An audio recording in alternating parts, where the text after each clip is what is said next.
என் கிறிஸ்தவ ஜனங்களுக்கு என் அன்பின் வாழ்த்துக்கள். இந்த வீடியோவில் மறுபடியுமாக சந்திப்பதில் நான் மிகுந்த சந்தோஷம் அடைகிறேன். இந்த வீடியோவில் நாம வேதத்தின் ஆழங்களை பார்க்க போகிறோம். அடிக்கப்பட்ட கல்லறைகள்னா யார் என்பதை நாம் பார்க்க போகிறோம். ஏன்னா இயேசு கிறிஸ்து நிறைய இடத்துல ஏசுகிறார் வெள்ளை அடிக்கப்பட்ட கல்லறைகளை அப்படின்னு.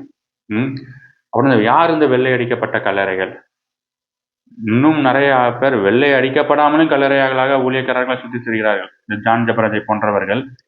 ஆனால் வெள்ளை அடிக்கப்பட்ட கல்லறைகள் யார் என்பதை நாம் இந்த வீடியோவில் பார்க்க போகிறோம். எடுத்துக்கொள்ளுங்கள் 2 கொரிந்தியர் 6ஆம் அதிகாரம் 14ஆம் வசனத்திலிருந்து நம்ம வாசிப்போம்.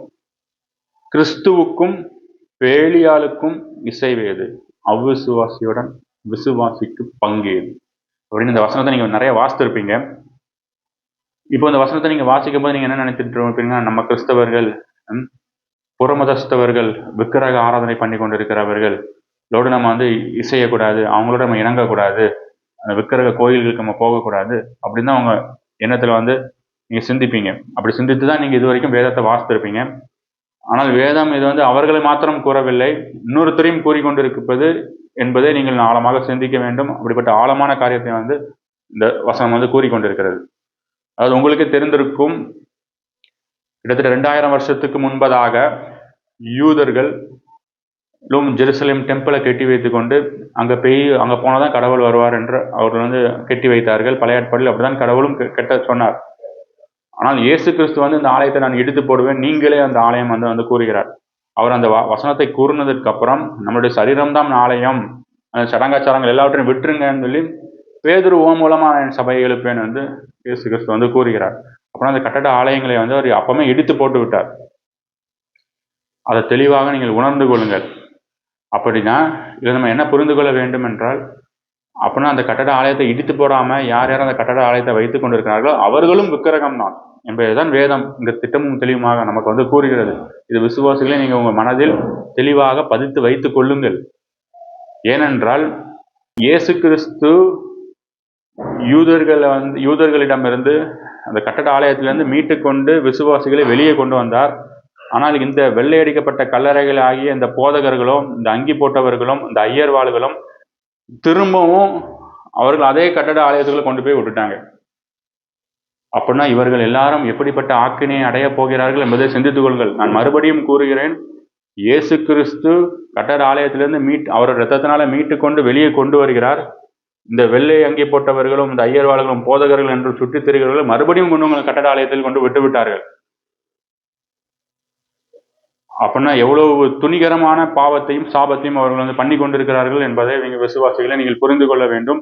அப்படின்னா இப்பொழுது உங்களுக்கு புரிந்திருக்கும், யார் யார் இங்க கட்டட ஆலயத்தை வைத்துக்கொண்டு எனக்கு தசமபாகம் கொடு, எனக்கு அதை கொடு, எனக்கு இதை கொடு, உனக்கு நான் திருவிருந்து கொடுக்கேன், உனக்கு நான் ஞானஸ்தானத்தை கொடுக்கேன், அதை கொடுக்கேன், இதை கொடுக்கேன், உங்களை கூப்பிட்டு வச்சு உங்களே சொல்லுவாங்க விபச்சாரக்காரன் அப்படின்னு சொல்லுவாங்க. உங்களே விபச்சாரக்காரன்னு சொல்லிட்டு உங்ககிட்ட இருந்தே காணிக்கையை வாங்கி, உங்ககிட்ட இருந்தே எல்லாத்தையும் வாங்கி அவங்க சொகுசு வாழ்க்கையை வாழ்வாங்க, எல்லாத்துலயும் வாங்கிடுவாங்க, கல்யாணத்துல வாங்கிடுவாங்க, கடைசியில உங்களை கல்லறைக்கும் வாங்கி உங்களை குழி தோண்டி புதைச்சிருவாங்க, அதுலயும் சம்பாதிச்சிருவாங்க. அப்படின்னா உங்க மூலமா எப்படி சம்பாதிக்காங்க பாத்தீங்களா? சம்பாதித்து இந்த சம்பாதித்த பணத்தை வச்சு கடைசியில் உங்களை குழிக்குள்ளேயும் தோண்டி புதைச்சிருவார்கள். இவர்கள் தான் வெள்ளை அடிக்கப்பட்ட கல்லறைகள். இவர்களுக்கு நீங்க தயவு கூர்ந்து விட்டு விலகுங்கள் என்பதை தான் 2 கொரிந்தியர் 6:15 திட்டமும் தெளிவாக கூறுகிறது. அதான் கிறிஸ்துவுக்கும் பேலியாளுக்கும் இசைவேது, அவ்விசுவாசிக்கும் விசுவாசிக்கும் பங்கேது.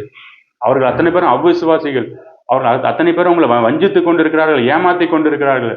பணத்துக்காக ஒரு பெரிய ஞாயிற்றுக்கிழமை தோறும் ஒரு பெரிய பிசினஸ் நடந்து கொண்டிருக்கிறது, ஒரு வியாபாரம் நடந்து கொண்டிருக்கிறது. நீங்கள் அறியாமையிலையும் உங்களை வேதத்தை படிக்க விடாதபடிக்கு, வேதத்தின் ஆழங்களை தெரியாதபடிக்கு உங்களை கிறிஸ்துவினுக்கு விரோதமாக அவர்கள் செயல்பட்டு வைத்துக் கொண்டு அவர்களும் அதுக்குள்ள பிரவேசிக்க மாட்டார்கள், உங்களையும் பிரவேசிக்க விட மாட்டார்கள். லூக்கா 20:46.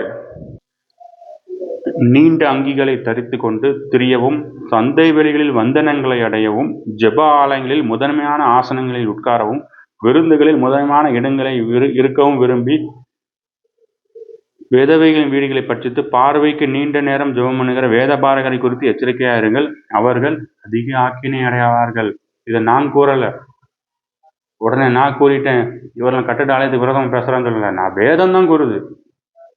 இந்த வேதம் கூறுறதை நான் எடுத்து காட்டுகிறேன்.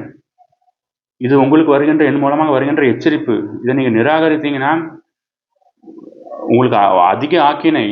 ஆகையால் விசுவாசிகளை தயவு கூர்ந்து இப்படிப்பட்டவர்களை விட்டு விலகி விடுங்க. நீங்க 2 கொரிந்தியர் 6:16 வருவோமா? எவ்வளவு அழகா தெளிவா சொல்றாரு பாருங்க. தேவனுடைய ஆலயத்துக்கும் விக்கிரகங்களுக்கும் சம்பந்தமே இது. நான் அவர்களுக்குள்ளே வாசம் பண்ணி அவர்களுக்குள்ளே உலாவி, எனக்குள்ளே வாசம் பண்ணி எனக்குள்ளே உலாவி அவர்கள் தேவனா இருப்பேன், எனக்கு தேவனா இருப்பார். எதுக்குள்ள? எனக்குள்ள வாசம் பண்ணி எனக்கு தேவனா இருப்பார், அவர்கள் என் ஜனமா இருப்பார்கள் என்று தேவன் சொன்னபடி நீங்கள் ஜீவனுள்ள தேவனுடைய ஆலயமாக இருக்கிறீர்களே. அப்புறம் நம்ம தான் ஆலயங்கிறத இயேசு கிறிஸ்து கூறுகிறார். இவர்கள் என்ன பண்ணுகிறார்கள் என்றால், நீங்க ஆலயம் கிடையாதுப்பா, அந்த கட்டடம் தான் ஆலயம்னு காட்டுகிற இவர்கள் தேவனுக்கு விரோதமான ஆக்கினையை சம்பாதித்துக் கொண்டிருக்கிறார்கள். நியாயப்பிரமாணத்தை எடுத்து போதித்துக் கொண்டிருக்கிறார்கள். அதான் வேதவசனம் கூறுகிறது, நியாயப்பிரமாணத்துக்குரிய அத்தனை பேரும் சபிக்கப்பட்டவர்கள் என்று. இவர்கள் அத்தனை பேரும் சபிக்கப்பட்டவர்கள். விசுவாசிகளை இவர்கள் பின்னாக செல்லாதீங்க, அவர்களுக்குள்ள சாபத்துக்குள்ள நீங்க சென்று விடாதீங்க. ஏன்னா எல்லாவற்றும் நியாயப்பிரமாணத்தை எடுத்து போதித்துக் கொண்டிருக்கிறார்கள். தசம பாகம், கட்டட ஆலயம், அது இது எல்லா சடங்காச்சாரத்தையும் வைத்து போதித்து சாபத்துக்கு நேராக வழி நடத்துகிறார்கள். இவர்கள் கிறிஸ்துவுக்கு நேராக வழி நடத்தவில்லை. கிறிஸ்து கட்டட ஆலயத்திலிருந்து வெளியே கூட்டு வந்தார், இவர்களோ மறுபடியும் கட்டட ஆலயத்துக்குள் கூட்டி செல்லுகிறார்கள். ஜாக்கிரதை, வேதத்துக்கு திரும்புங்க. ஆனபடியால் நீங்கள் அவர்கள் நடுவில் இருந்து புறப்பட்டு பிரிந்து போய் அசுத்தமானதை தொடாதிருங்கள் என்று கர்த்தர் தான் சொல்றாரு. இதெல்லாம் அசுத்தம். இந்த கட்டட ஆலயம் வைத்துக்கொண்டு அந்த அங்கி போட்டுக்கிட்டு வெள்ளை அடிக்கப்பட்ட கல்லறை மாதிரி வீடு வீடா வருவாங்க, வந்து அதை கெட்டு இதை கெட்டு இதை கெட்டுன்னு, இதெல்லாம் அசுத்தமானது. இந்த அசுத்தமானதை தொடாதிருங்கள் என்று கர்த்தர் தான் சொல்றாரு. ஆஸ்டின் சொல்லல, வேதம் தான் சொல்லுது. அதனால அவர்கள் அப்பட்டவர்களை விட்டு விளங்கிருங்க. அதெல்லாம் அசுத்தம்.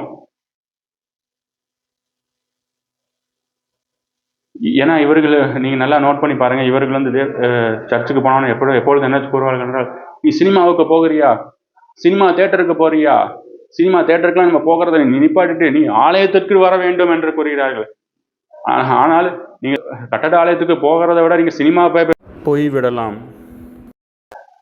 அவனாவது கொஞ்ச நேரத்தில் விட்டுருவான். ஆனா இந்த விசுவாசிகள் வந்து இது விடாது. இது உங்ககிட்ட இருக்கிற எல்லாவற்றையும் அபகரித்து விடும். அதனால் ஜாக்கிரதை. எவ்வளவாக நீங்க ஏமாற்றப்பட்டிருக்கிறீர்கள், வஞ்சிக்கப்பட்டிருக்கிறீர்கள். நீங்கள் தான் அந்த ஆலயம். அப்படின்னா நீங்கள் தான் அந்த ஆலயம் என்று சொல்லும்போது நம்முடைய சரீரத்தை நம்ம எவ்வளவு பரிசுத்தமாய் காத்துக்கொள்ள வேண்டும் என்பதை சிந்தித்துக் கொள்ளுங்கள். இது நீங்களே அந்த ஆலயம் என்று கர்த்தர் நமக்கு கூறியிருக்கும் போது நமக்கு பாவம் செய்யும்போது பயம் வருமா வராதா? இந்த பயத்தை எல்லாம் நீக்கிவிட்டு கட்டடம் தான் ஆலயம் சொன்னதுனால தான் எல்லாரும் அசுத்தத்திற்கு நேராக சென்றார்கள்.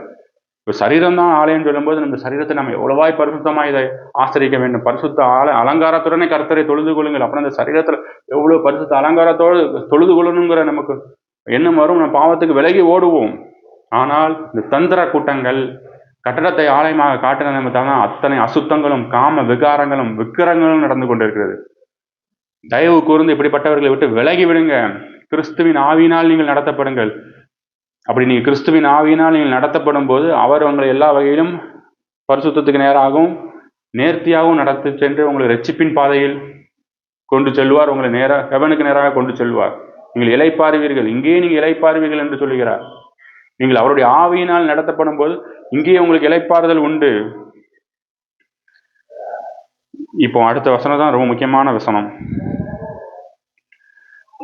6:18. அப்பொழுது நான் உங்களை ஏற்றுக்கொண்டு உங்களுக்கு பிதாவாய் இருப்பேன். எவ்வளவு அழகான வசனம் பாருங்க. இங்க பாருங்க, இயேசு கிறிஸ்துவ பிதான்னு சொல்றவங்களும் அந்த அந்தி கிறிஸ்துவம். நானாப்பா இயேசு கிறிஸ்து பிதான்னு சொல்றேன், வசனம் தான்ப்பா சொல்லுது. வசனம் தானே சொல்லுது. நான் இங்க வர்ற நான் யாருன்னா கர்த்தர் தான். அதுக்கு கடைசி வசனத்தை பாருங்க, சர்வ வல்லமையில கர்த்தர் தான் சொல்லுகிறார். அப்படின்னா அங்க வர்றது நான் தான். திட்டமும் தெரியுமா? கர்த்தர்னா யாரு? இயேசு கிறிஸ்து தான். இயேசு கிறிஸ்து இல்லைன்னு எவனாதுன்னு சொல்ல முடியுமா? சொல்லுங்க பாப்போம் நீங்க.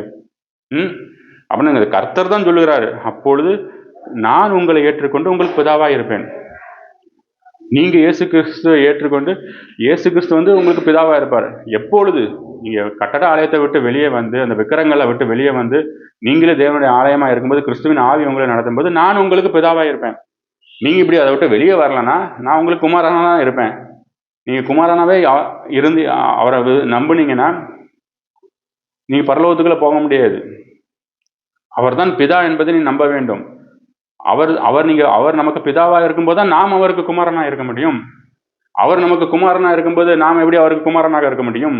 முடியாது. அதைத்தான் இந்த வசனம் திட்டமும் தெளிவுமாக வந்து கூறுகிறது. நீங்கள், நான் உங்களுக்கு பிதாவா இருப்பேன், நீங்கள் எனக்கு குமாரரும் குமாரத்திகளுமாய் இருப்பீர்கள் என்று சர்வ வல்லமையுள்ள கர்த்தர் கூறுகிறார். கர்த்தர் தான் கூறுகிறார், ஆஸ்டின் கூறல. அப்படின்னா நம்ம குமாரனா ஆயிட்டோம்னா அவர் நமக்கு பிதாவாயிருவாரு. அவரை நீங்க இன்னும் குமாரனா வைத்து கொண்டு இருக்கிறீங்கன்னா நீங்க அவருக்கு குமாரனா ஆக முடியாது. நீங்க அவருக்கு பிள்ளைகள் ஆக முடியாது. நீங்க அவருக்கு பிள்ளைகள் என்றால் இயேசு கிறிஸ்து உங்களுக்கு பிதா. இயேசு கிறிஸ்து பிதா என்பதை நீங்க விசுவாசிக்க வேண்டும். அதுதான் இந்த வேத வசனம் வந்து கூறுகின்றது.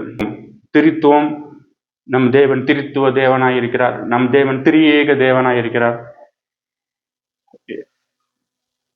இவர்கள் திட்டமும் தெளிவுமாக திரித்துவம், கட்டட ஆலயம் ரெண்டும் ஒன்றுக்கொன்று இணைந்து செயல்பட்டு கொண்டு பணத்தை சம்பாதித்து கொண்டு கிறிஸ்துவுக்கு விரோதமாகவும் சாபத்துக்கு நேராகவும் இவர்கள் சென்று கொண்டிருக்கிறார்கள். அதை நம்ம இந்த வசனத்தை பார்த்துருப்போம். அந்த 2 வசனமும் எப்படி திருத்துவத்துக்கு எதிராகவும் கட்டட ஆலயத்துக்கு எதிராகவும் செயல்பட்டுகிறது என்று. அந்த ரெண்டையும் அவர்கள் வைத்துக் கொண்டிருப்பது பணம் சம்பாதிக்க. அதனால் நம் தேவன் ஒருவரே, எல்லா இடத்துலையும் வசனம், உன் தேவனாகிய கர்த்தர் ஒருவரே கர்த்தர். ஒருவருங்கிறத நீங்க திட்டமும் தெரியுமா விசுவாசிக்க வேண்டும் என்பது வேதம் கூறுகிறது. இயேசு கிறிஸ்து தான் பிதா. அதுக்கு அந்த வசனம் 2 கொரிந்தியர் 6:18 தெளிவா நிறுத்தி நிதானமா நீங்க வாசிங்க. இந்த ஒரு வசனம் மட்டும் கிடையாது. அடுத்து வரப்போகின்ற ஒவ்வொரு வீடியோக்களிலும் இயேசு கிறிஸ்து தான் பிதா. அவர் ஒருவரே கர்த்தர், அவர் ஒருவரே தேவன், தேவன் ஒருவரே. இந்த கொடுத்த வீடியோவுக்கு நான் எல்லாரும் வெளியே போட போகிறேன். ஆனால் தயவு கொண்டு விசுவாசிங்கள், அவர் ஒருவரே தேவன் என்பதை. என்ன எல்லாமே உங்களுக்கு தேவர்கள் இருக்க வேண்டாம். இல்ல 3 தேவன் இருக்கு. திருத்தவம் சொல்ற மாதிரி 3 தேவன் இருக்கிறார்கள், 3 கடவுள் இருக்கிறார்கள், அப்படி இருக்கிறார்கள் என்று சொன்னால் அதெல்லாம் விக்கிரகம். அதைத்தான் இவர்கள் கட்டட ஆலயம்ங்கிற விக்கிரகத்தையும் வைத்துள்ளார்கள், நிறைய தேவர்கள் வைத்திருக்கிற விக்கிரகத்தையும் வைத்துள்ளார்கள். அதுதான் இவர்கள் விக்கிரக ஆவி உள்ளவர்கள். அதனாலதான் சொல்கிறார், தேவனுடைய ஆலயத்துக்கும் விக்கிரகங்களுக்கும் சம்பந்தம் ஏது?